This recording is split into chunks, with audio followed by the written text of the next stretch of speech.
Hi friends, ഞാൻ നിങ്ങളുടെ സുനില രാകേഷ്. ഇന്നത്തെ എൻ്റെ വീഡിയോ ഒരു ചെറിയ വീഡിയോ ആണ് കേട്ടോ. 21-ാം തീയതി ഞായറാഴ്ച ഗുരുപൂർണിമയായിരുന്നു. അപ്പോൾ ഗുരുപൂർണിമയുടെ സെലിബ്രേഷൻ തിങ്കളാഴ്ച ഞങ്ങൾക്ക് സ്കൂളിൽ ചെയ്തിട്ടുണ്ടായിരുന്നു. അതിൻ്റെ കുറച്ച് ഫോട്ടോസും വീഡിയോസാണ് ഞാൻ ഷെയർ ചെയ്യുന്നത്. സ്കൂളുകാർ ഞങ്ങളെല്ലാ ടീച്ചേഴ്സിനെയും ആദ്യം തന്നെ ചെയറിലൊക്കെ ഇരുത്തി, പിന്നെ നമ്മുടെ കങ്കു, അതുപോലെ ചാവൽ, ഇതൊക്കെ നെറ്റിയുമ്പോൾ തൊടിച്ചു, അതുപോലെ കുങ്കുമം ചാവലൊക്കെ നമ്മുടെ തലയിലൊക്കെ എറിഞ്ഞ് റോസപ്പൂ തന്നു, ഒരു കാർഡ് തന്നൊക്കെ ഞങ്ങളെ പിള്ളേഴ്സ് റെസ്പെക്റ്റ് ചെയ്തു. അതുപോലെ ഗുരുപൂർണിമയുടെ മഹത്വം എന്താണെന്നുള്ളത് പിള്ളേർ ചോദിച്ചു.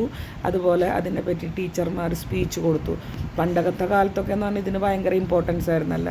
ഇപ്പോൾ ഇതൊക്കെ ആഘോഷിക്കുക എന്ന് പറഞ്ഞത് അത്ര വലിയ ഇതൊന്നല്ല. എന്നുവെച്ചാലും ഞങ്ങൾക്ക് ടീച്ചേഴ്സ് ഈ ഫീൽഡിലുള്ളവർക്കൊക്കെ എന്ന് പറഞ്ഞത് ഭയങ്കര വലിയൊരു കാര്യമാണ്. ഒരു ചെറിയ റോസപ്പൂ തന്നാലും ഞങ്ങൾക്ക് സന്തോഷമാണ്, കാരണം നമ്മളെ റെസ്പെക്റ്റ് ചെയ്യുന്നതിൻ്റെതാണല്ല. അപ്പോൾ ആ ഒരു ഇത് എൻ്റെ ഫ്രണ്ട്സിന് എനിക്ക് ഷെയർ ചെയ്യണം തോന്നി. എൻ്റെ ലൈഫിൽ എന്ത് സന്തോഷമായാലും എന്ത് കാര്യങ്ങളും ഞാൻ ഈ യൂട്യൂബ് തുടങ്ങിയതിന് ശേഷം എൻ്റെ ഫ്രണ്ട്സായിട്ട് ഷെയർ ചെയ്യാറുണ്ടല്ലോ. അപ്പോൾ ഒരു ചെറിയ വീഡിയോ ആയിട്ട് അന്നത്തെ ഫോട്ടോസും വീഡിയോസും നിങ്ങൾക്ക് ഞാൻ ഷെയർ ചെയ്യാണ്. നിങ്ങൾക്ക് എല്ലാവർക്കും ഇഷ്ടപ്പെട്ടെങ്കിൽ ലൈക്ക് ചെയ്യുക, കമൻറ്റ് ചെയ്യുക.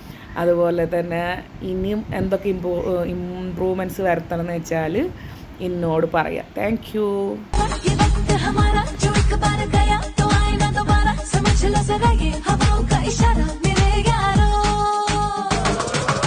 अपना हर दिन ऐसे जियो जैसे कि आखिरी हो, जियो तो इस पल ऐसे जियो जैसे कि आखिरी हो, अपना हर दिन